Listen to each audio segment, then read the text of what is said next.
23 marzo, domenica, vi aspettiamo da qua a Petrarca alle ore 11:30 per il momento istituzionale della giornata regionale per i Colli Veneti, una giornata in cui ci saranno eventi in tutto il Veneto.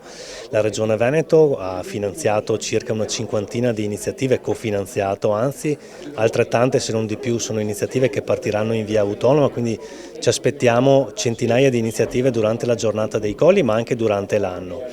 La legge che ha promosso questa giornata vuole promuovere i Colli Veneti, tutta quell'area centrale del Veneto che va da Treviso a Verona, passando per Padova e Vicenza.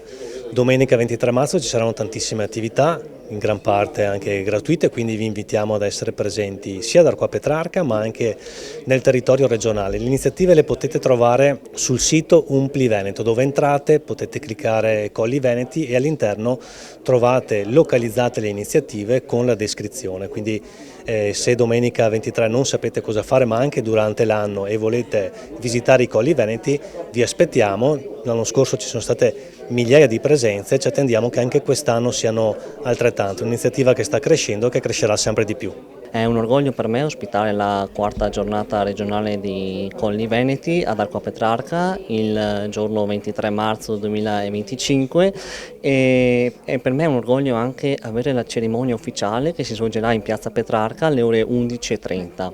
Arco a Petrarca è all'interno dei Colli Euganei che lo scorso luglio hanno avuto il riconoscimento come biosfera MAB UNESCO. Arco a Petrarca è uno dei borghi più belli d'Italia, è nel cuore centrale della provincia di Padova, è uno dei luoghi più suggestivi all'interno del Parco regionale di Colli Euganei questo mi onora di essere sindaco dallo scorso giugno.